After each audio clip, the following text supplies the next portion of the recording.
And then pag nanalo ang kandidato ni Marcos, ibipilit niya yung anak niya sa susunod na eleksyon. That's the danger. Basta Marcos, kawatan talaga. Para sa inyong kalaman, yung pala sulit ko ba yung pumili?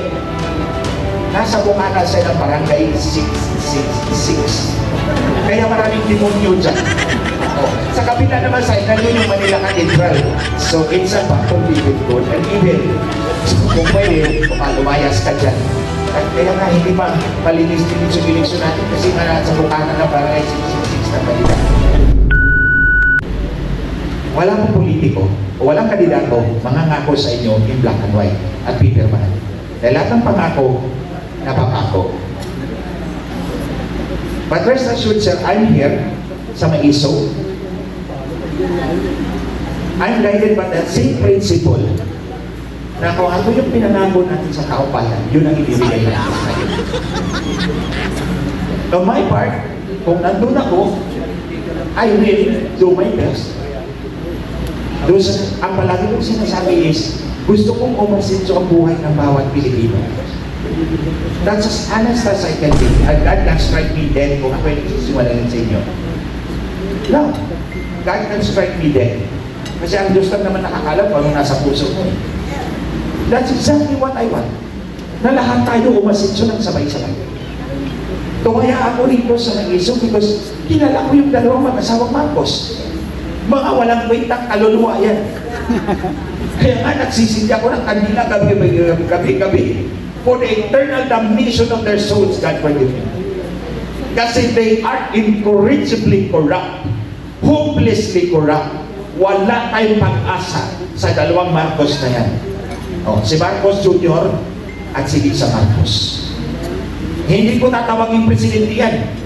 Kasi hindi naman totoo presidente yan eh. Dinagdagan niya yung boto niya eh. And look at me. Hindi nila ako kayang kasuhan. Hindi nila ako kayang i-shut up. Because I'm speaking the truth. Totoo yung sinasabi ko. So, sa tanong ninyo, sir, ano my best kung umabot tayo doon sa punto na yun?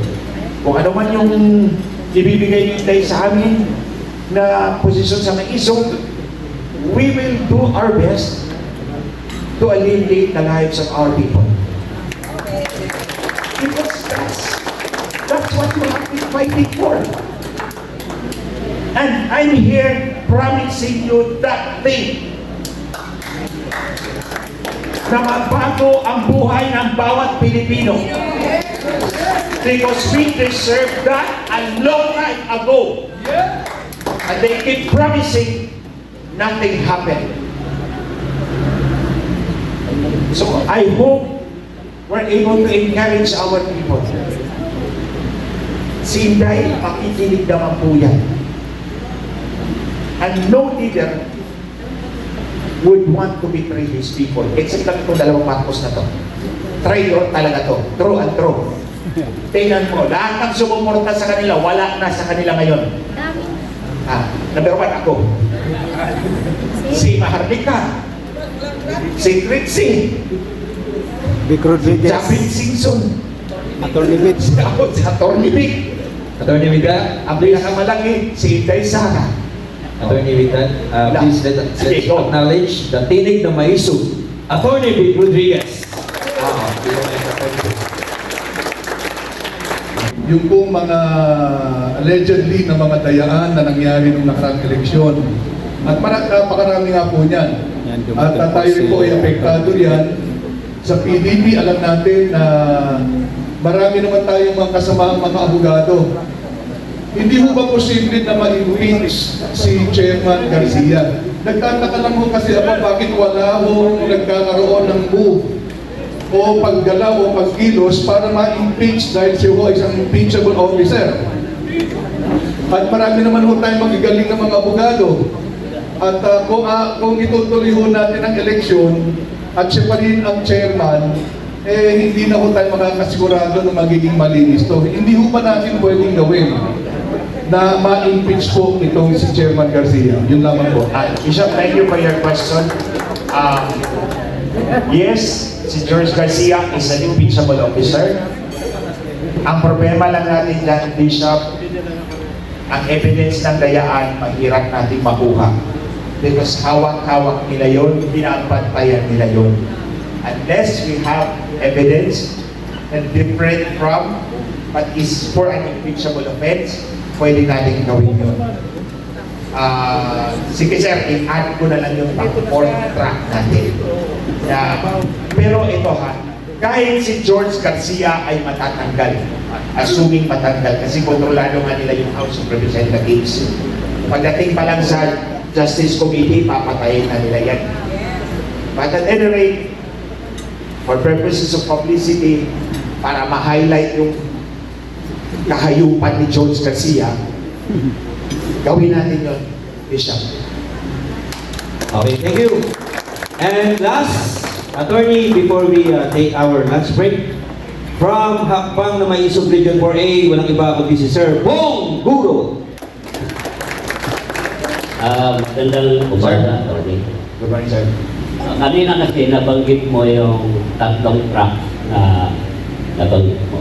Pangalawa yung nabanggit mo na automation sa voting pero manual sa counting.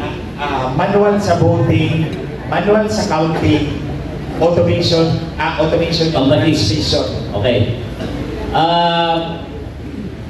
Alam natin na 84,000% for the country. Okay? Ano na sir? 100,000. Mali pala ako. Yun ang ano ko nung ako rin ko mga kandidato. So, alam natin ang makakakuha lang ng kopya ng election return yung dominant party. Ngayon, nangyari ito itong nakarang eleksyon, 2025. Tayo, lalo na tayong maiso, wala tayong hawak na kopya ng election return. Pati yung ano.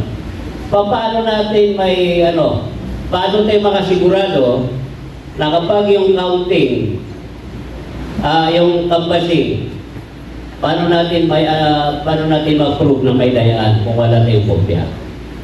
So ngayon, alam natin na 2 years and 2 months ng eleksyon, pero mabilis ang panahon.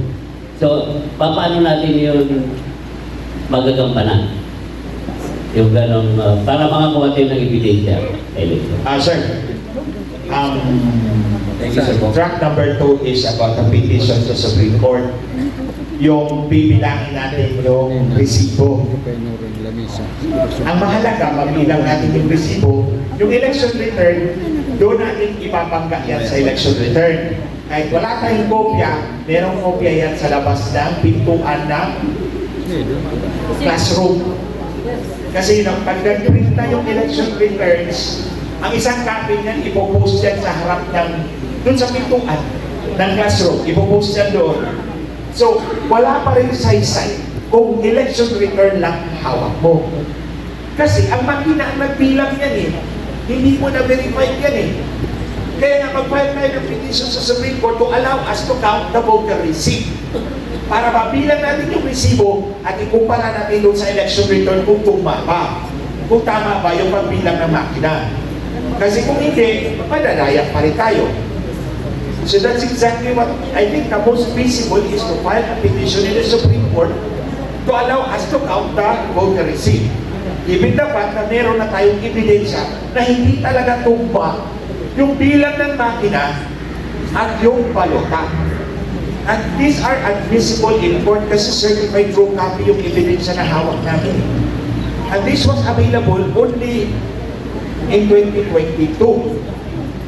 Wala pa tulong dati. 2022, pa-eleksyon na eh.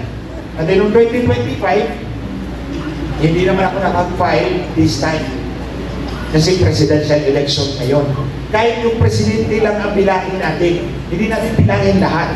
Kasi kung bibilangin natin lahat, maubos naman yung oras natin. Ang mahalaga, maprotektahan natin ang boto ng ating presidente. Because that's the key. Hindi pwede under no circumstance na manalo yung kandidato ni Marcos. Because it will all be the same. And then pag nanalo ang kandidato ni Marcos, ipipilit niya yung anak niya sa susunod na eleksyon. That's the danger. Basta Marcos, kawatan talaga. Attorney, masingit lang sa tanong. Ay, yes. Attorney Glenn, hypothetical question, mabigyan ka ng biyaya na, or task, ba, and challenge, no, na sabihin sa'yo ni Vice President Sara Duterte, kapag presidente na siya. Attorney Glenn, ikaw na ang bahala sa Comelec. Anong muna mong lilinisin? Tao o teknolohiya? Kung ako, ang hihingin ko kay Inday Sara, i-abolish mo muna yung Comelec. Lahat ng tao dyan, papalitan mo, maliban lang sa janitor. Janitor, clerk, yung mga low employees. Alam mo yung mga security, minsan pumapasok naman ako dyan sa Comelec. Ang janitor, ang security, nagpapasalamat po sa akin. Sabi nila, Atty, kasama mo kami sa laban para malinis yung eleksyon. Wala lang kami magagawa kasi sila ang mga Diyos dito. So kaya tinatandaan ko yan. Yung mga janitor, yung mga security, walang kinalaman yan. Pero kung ako, abolish the Comelec first. Lahat ng tao na tatanggalin, palitan natin yung election system. Para, wala namang saysay. Kung ang papalitan mo lang ang election system, kung nandiyan pa rin yung mga Resident Evil, ay walang pangyayari. Ang tawag ito, Resident Evil. Evil talaga kung pwede lang, umalis dyan sa Palasyo del Gobernador. Kasi nga, Comelec, nasa bungana siya ng barangay 666. Kaya maraming demonyo dyan. Sa kabila naman side, nandun yung Manila Cathedral. So, it's a battle between good and evil. So, kung pwede, lumayas ka dyan. Kaya nga, hindi pa malinis-linis yung eleksyon natin kasi nga sa bukana ng barangay 666 ng Manila. So I think, meron pa ba?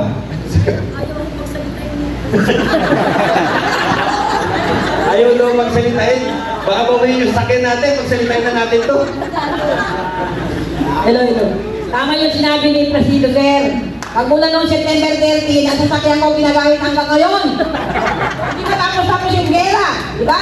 So, ang tanong ko naman po, hindi ako nagtatanong. Ipapasalamat ko. Alam niyo kung bakit?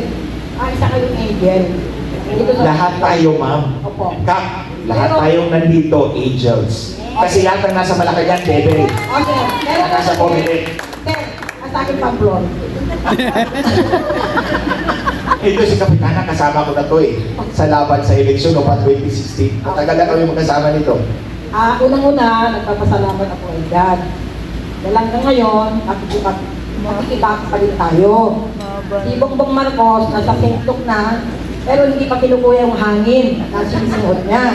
Siguro meron pa siyang plano. May purpose pa na dapat ang maisog through the leadership of nandito si Yusek Ten, na nandito sa birthday ko noong 28. Marami na daw nagseselo sa akin dahil nandito siya sa birthday ko. So, isa rin yung pinapasalamatan ko yun. Alam niyo ba, bakit sir? Kung hindi ako nakinig kay Presido noong September 13, na invite ako doon, pinunta pa ako sa Payatas, sabi ko, magagawa ko senior citizen na ako. Wala na akong posisyon. 18 years kasi ako ng posisyon sa Payatas. Ano magagawa ko sa inyo? Senior citizen na ako. Wala akong posisyon sa gobyerno. Na-recommend ako sa ng isang kasama natin si Councilor Ponce sa Pampanga. So, I'm proud. Ibig sabihin, kaya naman ako sumama dito sa grupo na ito. Hindi ko man alam yung maisog yung pala yung organization pala yung PRRD.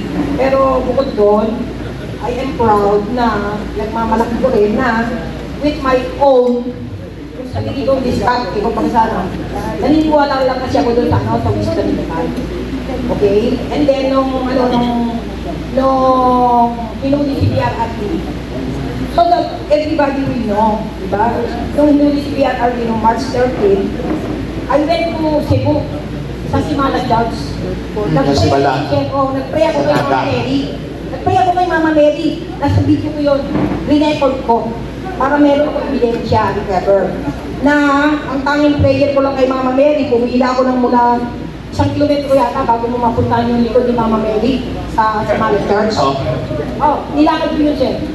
And then, ang prayer ko doon is may balik si PRRD na buhay at magkaroon tayo ng peace sa bansang Pilipinas. Magwa 1 year na yun, sir, sa March 13, 2026. Diba? And then, dumating sila presido noong September 13. So, ibig sabihin, ito yung kapong prayer ko na namit ko sila. And then, start na yung mag-rally noong September 15, kaya nag-resign si Martin Romualdez. Oo. And then, October 12, and then, September 20 muna, and then October 12, and then September, November 16, 17, 18, noong 17 naman, nagsalita na si Ali Marcos. And then another, hindi pa tapos sir eh. Noong December dapat, meron na naman nakaplano. Hindi naman nag-materialize. Diba? And then ngayon, February na siya. Yes, ma'am. Tapos nag-motorway tayo na noong January 3. January. Diba? Oo. Tapos, doon sa Cebu naman, naharap yun sila, Congressman Defensor. Noong January 28, 29, 30, ganyan. 31, nandito naman tayo sa motorway. And then, February na naman ngayon. Sabi ko, Lord, wala ba magkatapusan? Kaya, ang sa akin, sir, thank you, ay God, nandito pa rin tayo, nagkakilala tayo. Thank you sa aking sarili. Siyempre, pasasalamatan ko yung sarili ko, sir. Oo. Wala nagpapasalamat sa akin, di ba? Ay, kami Thank you nagpapasalamat sa aking po kami sa sarili inyo. dahil even 71 years old ako, nandito pa ako nasasaksihan ko yung mga leader na lumalaban para sa bansang Pilipinas. Kalakala naman natin mga sarili. Di ba? And most especially, yung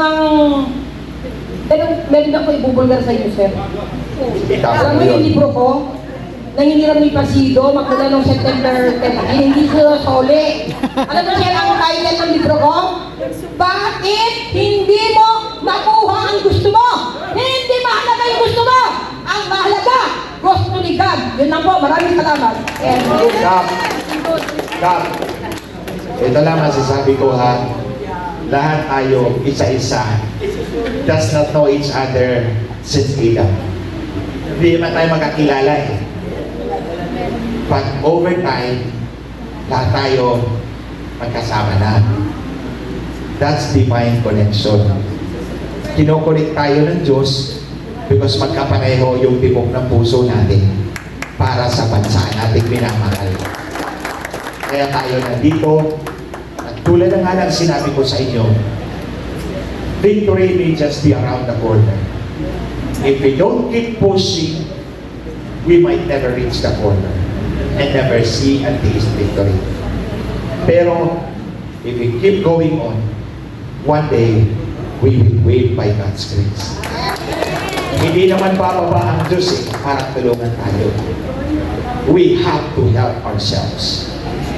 We have to help ourselves. And being here today is one concrete step towards achieving our goal. So maraming salamat po sa inyong lahat for being here. Kasama po tayo at the victory will come by God's grace. Okay, thank you.